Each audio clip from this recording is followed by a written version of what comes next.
네, 이 시간을 통해서 우리 주님의 은혜가 여러분 가운데 충만하게 임하길 간절히 소망합니다. 아멘. 추석입니다. 연휴 즐길 준비 다 되셨습니까? 즐길 때 즐기더라도 이 추석이 어디서 유래됐는지 좀 알고 즐기면 어떨까 싶은데요. 이 추석 풍습은 삼국시대부터 유래했을 것으로 추측을 한다고 해요. 그러니까 처음에는 고대 사회에 달을 섬기는 풍습에서 시작을 했는데 이게 점차 추수하고 기쁨을 누리고 감사하는 것으로 이제 바뀌어갔다고 합니다. 근데 이게 조선시대 들어오면서 유교 사상과 결합이 됐지요. 유교에서 가장 강조한 건 효 사상입니다. 그러니까 핵곡식과 핵과일로 조상에게 제사를 지내는 것이 참 중요한 일이 됐어요. 근데 이게 종교적으로도 참 의미가 있는데요. 유교에서는 후손의 제사를 통해서 기억되는 게 영원히 사는 것이라고 인식했어요. 그러니까 제사를 통해서 내가 기억돼야 하니까 그 제사를 지내줄 남자 후손이 참 중요했던 거죠. 그래서 굉장히 강력한 가부장 제도라든지 또 남아 선호 사상 같은 것들이 자리 잡기 시작했던 겁니다. 하지만 시대가 변함에 따라 이런 것들이 참 부조리하게 느껴졌어요. 또 지나친 가사 노동이 반복되다 보니까 요즘은 그렇게 명절이 됐다고 해서 차례를 지내는 집은 잘 없어 보입니다. 신문기사 보니까 10가정 중에 6가정은 안 한다고 하더라고요. 그리고 우리 기독교 입장에서도 보면 유교의 제사가 지니는 종교적 의미 때문에 다시 한번 말씀드리면 조상에게 제사를 지내면서 조상이 영원히 기억되게 한다는 그 영혼의 의미, 그리고 후손들은 조상이 주는 은덕을 받아 누리며 산다는 그런 의미 때문에 자칫 우상 숭배처럼 보일 수 있습니다. 그래서 우리는 조상 제사를 지내지 않습니다. 왜냐하면 우리는 하나님만을 섬기고 하나님만이 우리에게 영생과 은혜를 주시는 분임을 믿기 때문입니다. 그럼에도 꼭 의식을 차려야 하겠다면 추모 예배를 통해서 하나님 앞에서 예배를 드리는 방법이 있습니다. 그렇다고 해서 이 명절을 꼭 터부시하거나 의미 없이 보내자는 건 아닙니다. 시대가 변해도 가족의 가치는 여전히 중요하고요.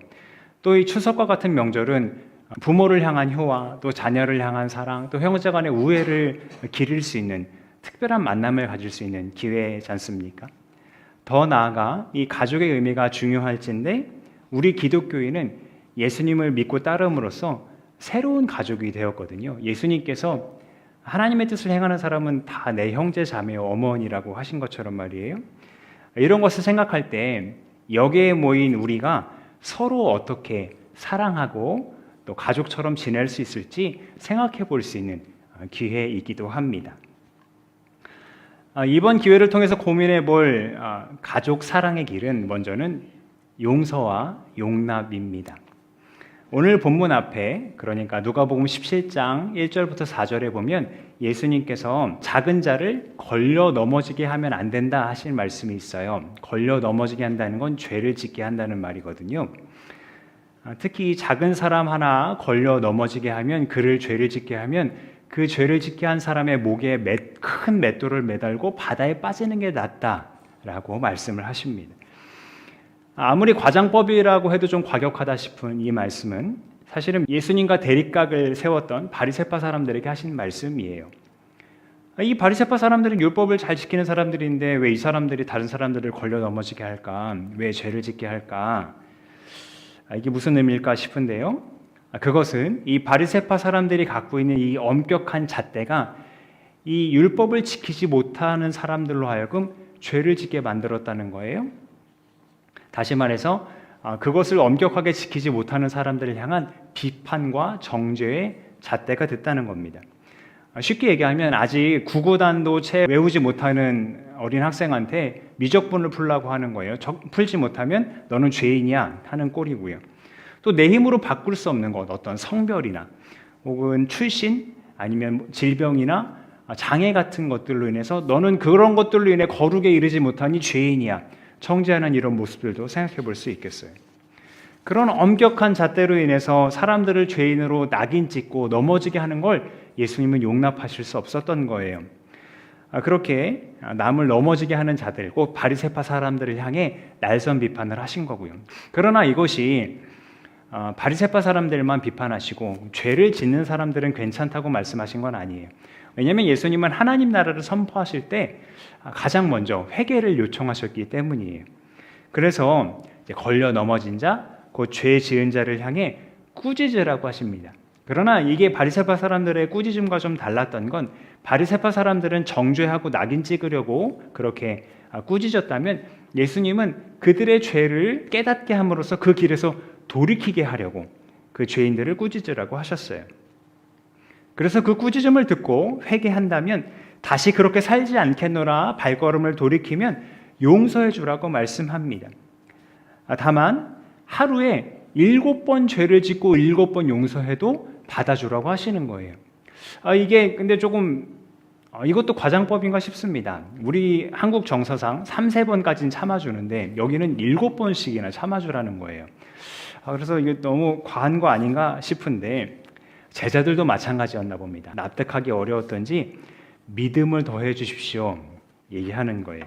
쉽게 말하면 뭐겠어요? 불가능해 보인다는 거잖아요. 믿음의 영역이 아니면 할 수 없는 일이라 느꼈던 거예요. 그리고 여기서 말하는 믿음이란 구원받게 하는 믿음이 아니라 순종하는 마음의 깊이를 말합니다. 그때 예수님의 대답이 놀랍습니다. 우리 같이 읽어볼까요? 시작.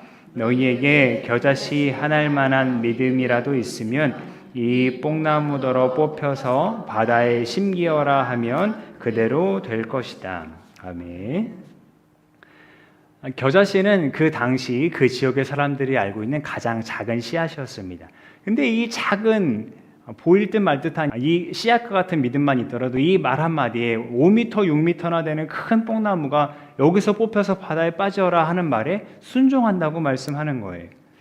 심지어 마태복음에 보면 산을 들어서 옮길 수 있다고까지 표현되어 있습니다. 역시 과장법을 사용하셨습니다만 믿음의 이치마저 과장하신 것은 아닙니다.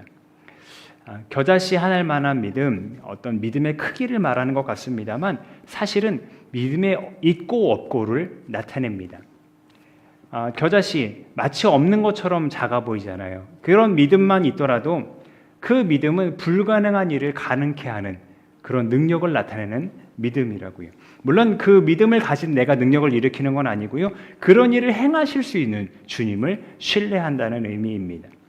그러니까 정리하자면 계속 죄를 짓고도 뻔뻔하게 회개하는 사람을 용서하고 용납하는 이 불가능해 보이는 일을 할 수 있는 건 주님을 신뢰할 때 가능하다는 거예요.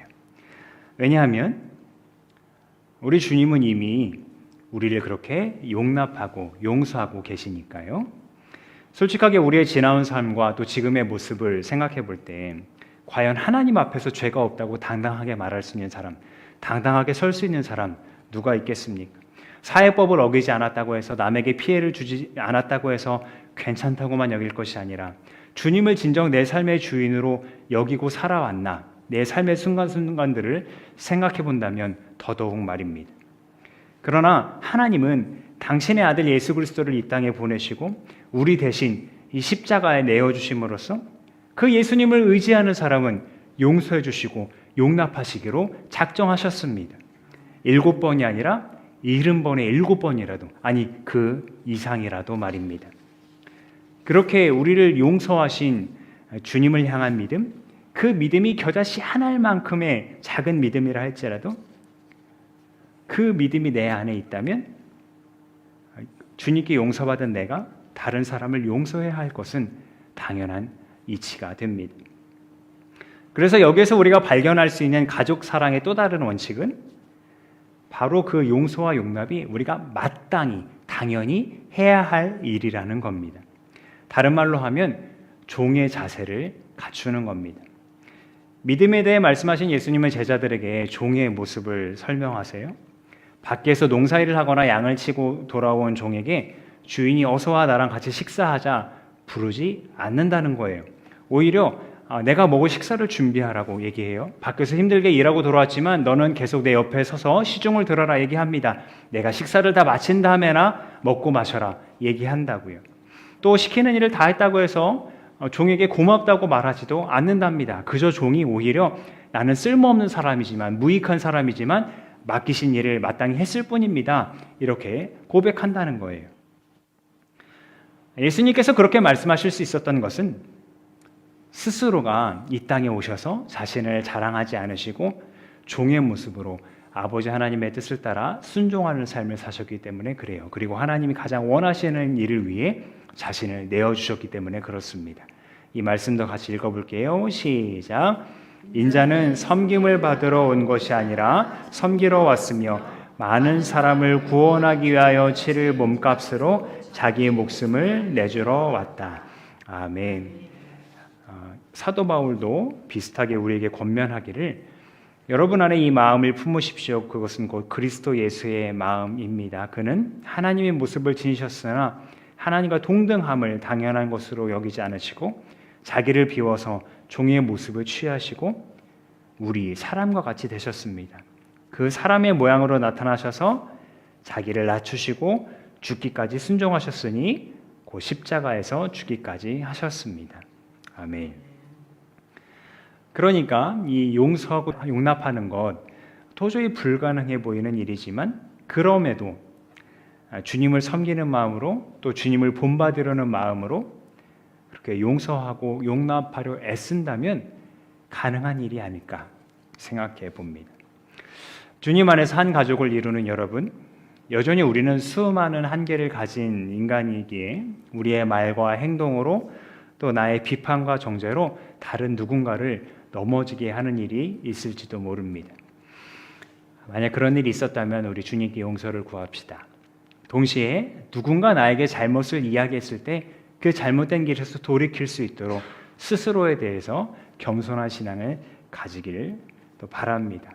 그리고 무엇보다 형제 자매가 회개하고 돌아왔을 때 용서하고 용납할 수 있기를 바랍니다.